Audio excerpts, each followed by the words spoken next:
अस्सलाम वालेकुम students. Dear students, आप जानते हैं कि हम मोल कॉन्सेप्ट डिस्कस कर रहे हैं। पिछले दो लेक्चर्स में हमने सीखा जो वन मोल है, one mole that is equal to 6.022 into 10 raised power 23 particles है। 6.022 इंटू 10 रेज़्ड पावर 23 पार्टिकल्स। अब जो पार्टिकल्स है, दे मे बी इधर एटम्स, दे मे बी इधर molecules, they may be ions, they may be electrons. कोई भी particle, जो कोई भी स्पीशीज आप लोगे अगर आप इसका वन मोल लोगे तो इसका जो वैल्यू होगा that will be equal to 6.02 to 10 raised power 23। Also हमने देखा जो वन मोल है that is equal to molar mass of the substance. जो भी सबस्टेंस का मोलर मास होगा that is also equal to its one mole. Molar mass of substance क्या है, तो उसको भी हम वन मोल बोलते हैं। ठीक है, वन मोल। मोलर मास में भी ग्राम एटॉमिक मास और ग्राम मॉलिक्यूलर मास और ग्राम फार्मूला मास है, वो हमने लास्ट लेक्चर में डिटेल में देखा। ठीक है, तो ये वन मोल आप दो तरीके से लिख सकते हो, इधर इन टर्म्स ऑफ पार्टिकल्स और in terms of molar mass और in terms of molar mass. ठीक है, तो अब हम मोल कैसे कैलकुलेट करेंगे, हाउ वी कैलकुलेट मोल, ये इंपॉर्टेंट है। हालांकि तीन तरीके हैं मोल्स कैलकुलेट करने का, जिस तरह हम गैसेस का भी इन्वॉल्व करते हैं, लेकिन यहाँ पे हम दो ही तरीके देखेंगे, इन terms of particles and in terms of molar मास। हम मोल कैसे कैलकुलेट करेंगे, जब आप 11th में जाओगे वहां पे आप गैसेस के बारे में पढ़ोगे, आइडियल गैसेस के बारे में, तो वहां पे आप मोलर वॉल्यूम का कॉन्सेप्ट देखोगे, तो वहां से भी आप नंबर ऑफ मोल्स कैलकुलेट कर सकते हो फॉर गैस। लेकिन यहाँ पे हम simply in terms of atomic mass and atomic mass या ये मोलर मास को यूज करेंगे and we will use number of particles, तो वहां से हम नंबर ऑफ मोल्स कैलकुलेट करेंगे। ठीक है, नाउ देखिए यहाँ पे जो नंबर ऑफ मोल्स हैं, नंबर ऑफ मोल अगर आपको निकालने होंगे, number of moles, number of moles. ठीक है, अगर आपको मास दिया गया होगा, यू आर गिवन सम मास, किसी सबस्टेंस का कुछ मास दिया गया होगा और आपको बोला जाए कि बोलिए इसमें कितने नंबर ऑफ मोल्स हैं, इसमें कितने नंबर ऑफ मोल्स हैं। आपको कोई केमिकल दिया जाएगा, कोई कंपाउंड दिया जाएगा, कोई एलिमेंट दिया जाए, उसका मास दिया जाएगा आपको कि फॉर एग्जांपल इसके 10 ग्राम से, 12 ग्राम से, 2 ग्राम से, 5 ग्राम से, आप बोलिए इसका इसमें नंबर ऑफ मोल्स कितने, तो वहां पे आप सिंपली लिखोगे जो नंबर ऑफ मोल्स है, वो जब आप वो कैलकुलेट करोगे आप लिखोगे गिवन मास, जो आपको मास दिया गया होगा, इसको हम बोलते हैं गिवन मास। क्या बोलते हैं, गिवन मास। इसको आप डिवाइड करोगे बाय मोलर मास, उस सबस्टेंस का मोलर मास क्या है, उस सबस्टेंस का मोलर मास क्या है, तो आप ये फॉर्मूला यूज करोगे सिंपली। अगर आपको मास दिया जाएगा किसी सबस्टेंस का and you are asked to calculate the number of moles of that substance in it, तो आप सिंपली उस मास को डिवाइड बाय करोगे उस सबस्टेंस के मोलर मास से। अगर मैं नंबर ऑफ मोल्स को n से रिप्रेजेंट करूंगा और गिवन मास को मैं स्मॉल m से रिप्रेजेंट करूंगा और मोलर मास को कैपिटल M से मैं रिप्रेजेंट करूंगा, तो आपके लिए ये फॉर्मूला बनेगी n is equal to m divided by m, n is equal to m divided by m, और n जो है that is equal to number of moles, जो स्मॉल m है गिवन मास है, और जो m है that is the molar mass. जो मोलर मास हमने कल देखा एटॉमिक मास को या मॉलिक्यूलर मास को इन टर्म्स ऑफ ग्राम्स में हम लिखते हैं। फॉर एग्जांपल, अगर आपको बोला जाएगा calculate the number of moles of helium atoms in for example 12 gram of helium, आपको 12 ग्राम ऑफ हीलियम दिया जाएगा, हीलियम के 12 ग्राम दिए जाएंगे। अब आपको कहा जा रहा है कि calculate number of moles in helium in 12 gram of helium.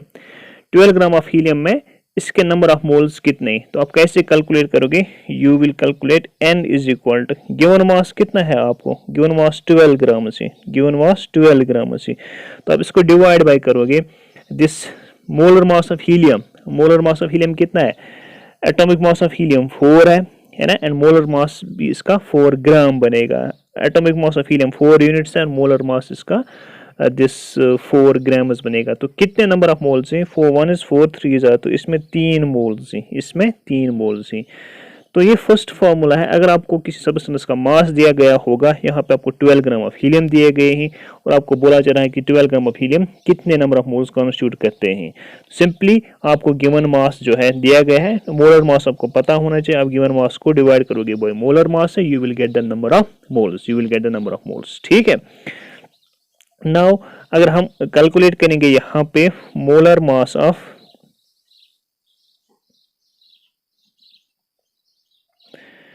If we will calculate molar mass of, for example आपको कहा जाएगा कि आप कैलकुलेट कीजिए मोलर मास ऑफ दिस, आपको हाइड्रोजन के 8 ग्राम दिए गए हैं, हाइड्रोजन के you are given 8 grams, hydrogen atom के, हाइड्रोजन एटम आपको दिया गया है और उसके 8 ग्राम्स दिए गए हैं। आपको बोला जा रहा है कि calculate the number of moles of hydrogen atom in 8 grams of hydrogen. तो क्या होगा, n is equal to given mass कितना है 8 ग्राम्स और molar mass of hydrogen atom, ये हाइड्रोजन मॉलिक्यूल नहीं है, हाइड्रोजन एटम है, तो वो 8/1 आएगा, that will be equal to 8 moles, they will constitute 8 moles, they will constitute 8 moles है। तो सिंपली आप याद रखें, जब भी आपको इन टर्म्स ऑफ अगर आपको मास दिया गया होगा, आपको नंबर ऑफ मोल्स कैलकुलेट करने, तो आप गिवन मास को डिवाइड बाय करोगे मोलर मास से। किससे डिवाइड करोगे, मोलर मास से। ये फर्स्ट फार्मूला थी, ये फर्स्ट फार्मूला थी। नाउ नेक्स्ट, अगर आपको अब नंबर ऑफ पार्टिकल्स दिए गए होंगे, नंबर ऑफ पार्टिकल्स दिए गए होंगे, नंबर दिया गया होगा, फॉर एग्जांपल आपको बोला जाएगा कि calculate the number of hydrogen particles या हाइड्रोजन एटम्स, और आपको कोई नंबर दिया जाएगा कि इसमें कितने number of moles of hydrogen atoms हैं। जब आपको नंबर दिया जाएगा ना, उस वक्त जो नंबर ऑफ मोल्स आप कैलकुलेट करेंगे, that will be calculated as given number of particles, given number of particles, इसको आप डिवाइड बाय करोगे। अगर आपको नंबर दिया गया होगा, मास का आपने देखा, अगर आपको अब नंबर दिया गया होगा तो गिवन नंबर को आप डिवाइड बाय करोगे एवोगैड्रोस नंबर से। किससे डिवाइड करोगे, एवोगैड्रोस नंबर से। तो आपके पास अब दो फार्मूला बन गई मोल कैलकुलेट करने के लिए। मोल कैलकुलेट करने के लिए आपको दो फार्मूला बन गई। अगर आपको मास दिया गया होगा तो आप मास को डिवाइड करोगे बाय मोलर मास। अगर आपको अब नंबर पार्टिकल्स दिया गया होगा, आप नंबर ऑफ पार्टिकल्स को डिवाइड करोगे बाय एन, ए एवोगैड्रोस नंबर से। तो अगर मैं यहाँ पे लिखूंगा नंबर ऑफ मोल जो है एन, एन जो है that is equal to given number of particles को अगर मैं एन से रिप्रेजेंट करूंगा, एन से, कैपिटल एन से, एवोगैड्रो नंबर को मैं एन ए से रिप्रेजेंट करूंगा, तो ये आपके लिए दूसरी फार्मूला बन गई। You are given second formula. तो जब भी आपको नंबर ऑफ पार्टिकल्स दिया जाएगा और you are asked to calculate number of moles, तो आप सिंपली नंबर ऑफ पार्टिकल्स को डिवाइड करोगे बाय एवोगैड्रोस नंबर से। किससे डिवाइड करोगे, एवोगैड्रोस नंबर से। ठीक, तो यहाँ पे हम देखेंगे कैसे करते हैं, how we calculate. For example आपको दिया जाएगा you are given 12.044 into 10 raised power 23 number of atoms of helium, number of helium atoms आपको दिया गया है, नंबर ऑफ हीलियम एटम्स। तो आपको कहा जा रहा है कि calculate the number of moles in this, ये जो नंबर है इसमें कितने number of moles of helium atoms हैं। कैलकुलेट नंबर ऑफ मोल्स, आपको नंबर ऑफ मोल्स कैलकुलेट करना है कि इसमें कितने नंबर ऑफ मोल्स हैं, या जो 12.044 × 10⁻23 है, ये कितने number of moles of helium atoms constitute कर रहा है।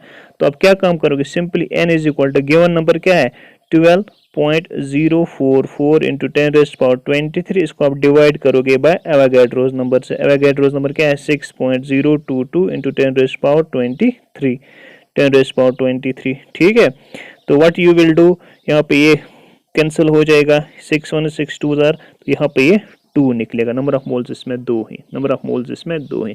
नाउ आपने दो फॉर्मूले याद रखे। एक, अगर आपको मास दिया गया है, you have to calculate the number of moles, आप मास को डिवाइड करोगे बाय मोलर मास से। अगर आपको अब नंबर ऑफ पार्टिकल्स दिए गए हैं, तो आप पार्टिकल्स को डिवाइड करोगे बाय एवोगैड्रोस नंबर से, you will calculate the number of moles. यहाँ पे आपने दो फॉर्मूले सीखे।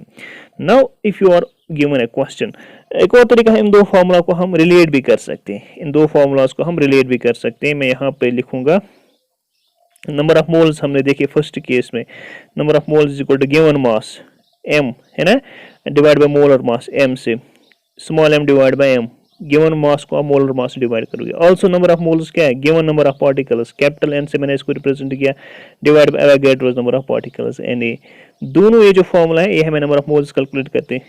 n is equal to number of mole that is equal to m by m, and n is equal to n by Na। अब ये जो नंबर ऑफ मोल्स है ना, ये दो जब इनका लेफ्ट हैंड साइड है इक्वल है, तो राइट हैंड साइड भी इक्वल है, तो हम ऐसे भी लिख सकते हैं m by m that is equal to n by Na, n by Na। यहाँ पे आपको 4 क्वांटिटीज मिल गई है ना, m m n Na का मास आपको, Na का वैल्यू आपको पता है, m का भी पता होता है जिस कंपाउंड का मोलर मास है, तो आप m भी निकाल सकते हो, यहाँ पे नंबर ऑफ पार्टिकल्स भी निकाल सकते हो इन टर्म्स ऑफ दिस मास। अगर आपको दिया गया है कंपाउंड का और आपको बोला जाएगा इसमें कितने नंबर ऑफ पार्टिकल्स, तो आप ये फॉर्मूला यूज करोगे, आप ये फॉर्मूला यूज करोगे। अगर नंबर ऑफ पार्टिकल्स दिए गए हैं, आपको बोला जाएगा कि इस पार्टिकल का मास क्या है, तो इधर आप मोलर मास भी कैलकुलेट कर सकते हो या गिवन मास भी आप कैलकुलेट कर सकते हो। जो आप अगर वहाँ पे गिवन नहीं दिया गया होगा तो वहाँ पे आप कैलकुलेट कर सकते हो। हम एक एग्जांपल लेंगे, इस पे हम एग्जांपल लेंगे। तो एक और फार्मूला आप याद रखोगे, ये इन दो फार्मूला से हम ये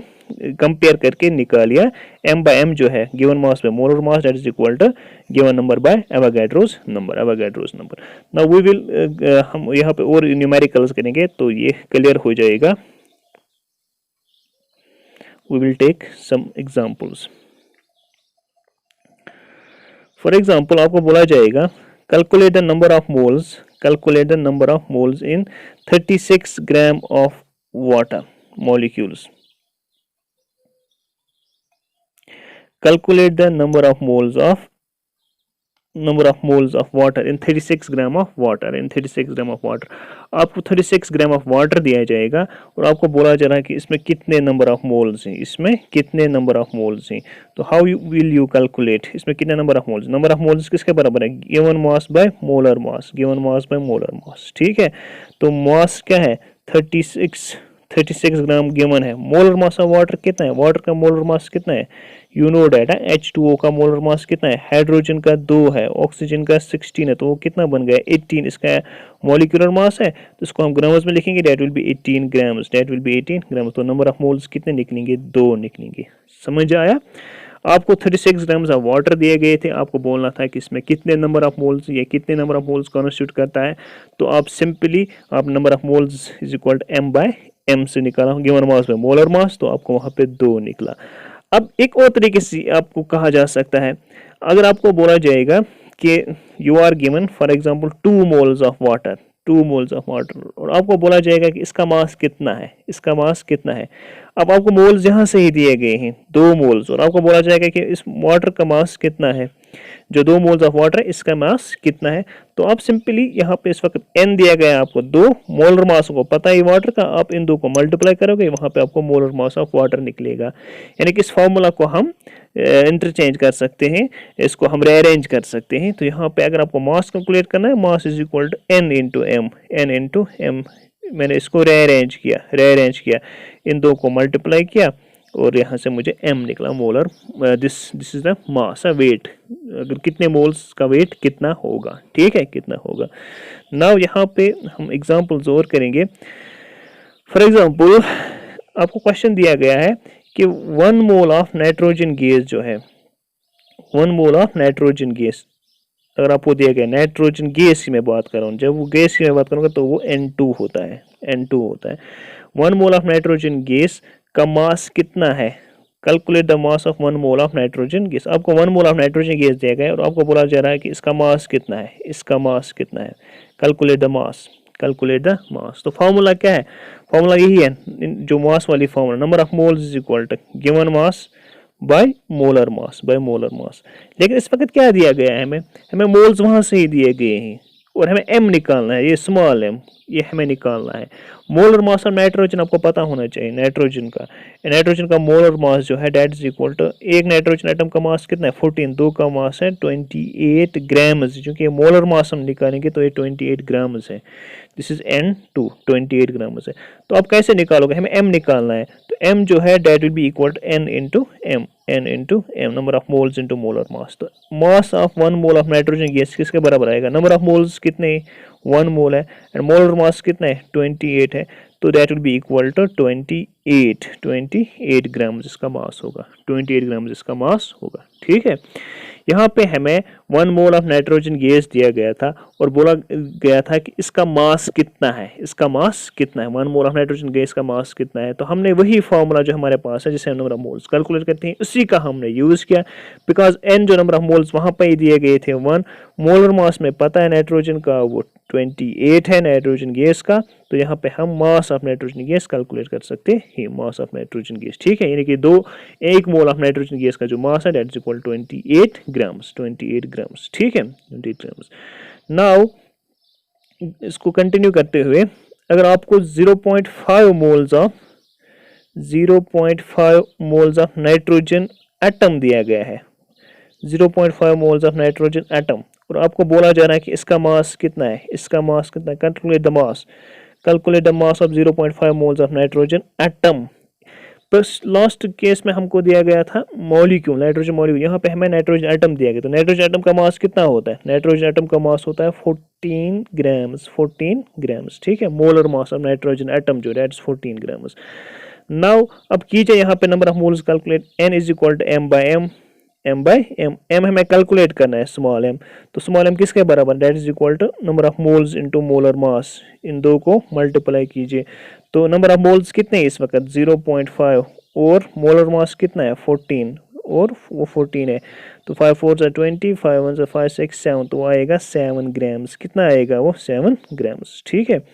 तो इस तरीके से आप मास भी कैलकुलेट कर सकते हो, मास भी कैलकुलेट कर सकते हो, ठीक। एक और क्वेश्चन हम यहाँ पे करेंगे इन टर्म्स ऑफ पार्टिकल्स की। अगर हम बात करेंगे, you are asked calculate the mass, आपको number of particles of hydrogen atoms दिए गए हैं, number of particles of hydrogen atom, of hydrogen atom मैं बोल रहा हूँ, ये इसका ध्यान आपको रखना है, मॉलिक्यूल और एटम्स का।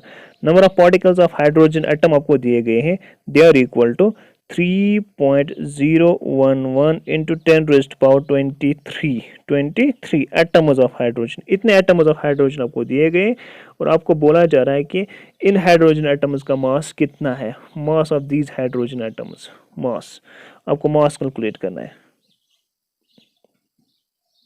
मास आपको कैलकुलेट करना है, ठीक है।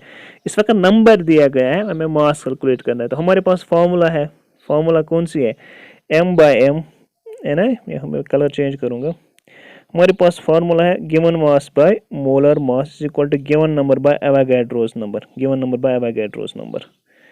एवोगैड्रोस नंबर कांस्टेंट है, ये हमें पता है, Na हमें पता है, m भी हमें पता है, मोलर मास। नाइट्रोजन इस वक्त हाइड्रोजन एटम जो जो है इसका हमें मोलर मास पता है हाइड्रोजन एटम का, ठीक है। तो यहाँ पे मुझे क्या निकालना है? मास। तो मास ये m मुझे निकालना है, तो m किसके बराबर आएगी? m will be equal to n by N A into M, ठीक है, into M. m is molar mass, m mass of these, इतने सारे हाइड्रोजन एटम जो है ना, उनका मास मुझे निकालना है। क्या निकालना है? इनका मास मुझे निकालना है। तो ये किसके बराबर आएगा? n नंबर ऑफ पार्टिकल्स वहां से दिए गए कितने? 3.011 into 10⁻23 into 10⁻23 into Avogadro's number कितना है? एवोगैड्रोस नंबर Na का वैल्यू 6.022 इंटू 10⁻23, और molar mass of hydrogen atom मैंने यहाँ पे लिखा, that is equal to 1, that is equal to 1। तो यहाँ पे अगर आप कैलकुलेशन करोगे दिस टू विल गो, तो ये 2 के बराबर निकलेगा। किसके बराबर निकलेगा? 1/2, सॉरी 0.5 है, ये 1/2 के बराबर निकलेगा, जिसका वैल्यू है 0.5 ग्राम्स इनका मास होगा। क्या होगा? 0.5 ग्राम्स इनका मास होगा। तो यहाँ पे जब m निकला, m that will be equal to 0.5 grams है, तो ये 0.5 ग्राम्स के बराबर निकला, ग्राम्स के बारे में। एक बार फिर मैं आपको समझाऊंगा। यहाँ पे मुझे इस वक्त number of particles of hydrogen atom दिए गए थे, वो कितने थे? Number of particles of hydrogen 3.011 10⁻23, और मुझे इनका मास निकालना था। इस वक्त मुझे नंबर दिया गया था और मास निकालना था, इस यानी कि हमें वो जो मोल कॉन्सेप्ट के जो दो फॉर्मूलास उनको हमें इक्वल करना था। m बाई एम जो है that is equal to n by N A. तो अब ये m मुझे कैलकुलेट करना था, n मुझे दिया गया था, Na मुझे पता है, मोलर मास ऑफ हाइड्रोजन भी मुझे पता है। तो m is equal to n by N A into M that is equal to 0.5 gram, 0.5 grams, ठीक है। तो अब आपको कोई भी चीज़ निकालनी हो, चाहे मास निकालना हो, नंबर ऑफ मोल्स निकालना है, नंबर ऑफ पार्टिकल्स निकालना है, तो you can calculate using this formulas. एक और एग्जांपल करके हम इसको एंड करेंगे। यहाँ पे क्वेश्चन है, अगर आपको 0.1 मोल ऑफ कार्बन दिया गया है, क्या दिया गया है? 0.1 मोल ऑफ कार्बन एटम्स, तो आपको बोला जा रहा है, अगर आपको 0.1 मोल ऑफ कार्बन एटम्स दिए गए, आपको बोला जा रहा है कि इसमें नंबर ऑफ पार्टिकल्स कितने हैं, नंबर ऑफ पार्टिकल्स आपको बोलना है, n जो यहाँ पे आपको कैलकुलेट करना है, n। आपको मोल्स दिए गए हैं, क्या दिए गए हैं? मोल्स, और आपको n कैलकुलेट करना है। क्या करना है? n कैलकुलेट करना है, नंबर ऑफ पार्टिकल्स आपको कैलकुलेट करने हैं, ठीक है। तो ये सिंपल फार्मूला है, जो नंबर ऑफ मोल्स ही that is equal to given number divide by Avogadro's number, divide by Avogadro's number. तो यहाँ पे आपको क्या दिया गया है, नंबर ऑफ मोल्स दिए गए हैं, एन ए आपको पता है, आपको एन कैलकुलेट करना। तो एन किसके बराबर आएगा, N will be equal to N into N A, N into N A, ठीक है। एन का वैल्यू वहाँ पे हमें दिया गया है 0.1, और एन ए का वैल्यू मुझे पता है 6.022 इंटू 10⁻23, 10⁻23। तो ये बराबर आएगा 6.022 इंटू 10⁻22, क्योंकि ये 0/1 जो है इसको हम 1/10 लिख सकते हैं। जब ये ऊपर चढ़ेगा इसका पावर -1 आएगा तो वो बराबर आएगा 10⁻22। क्वेश्चन समझ में आया आपको, आपको क्या कहा गया था।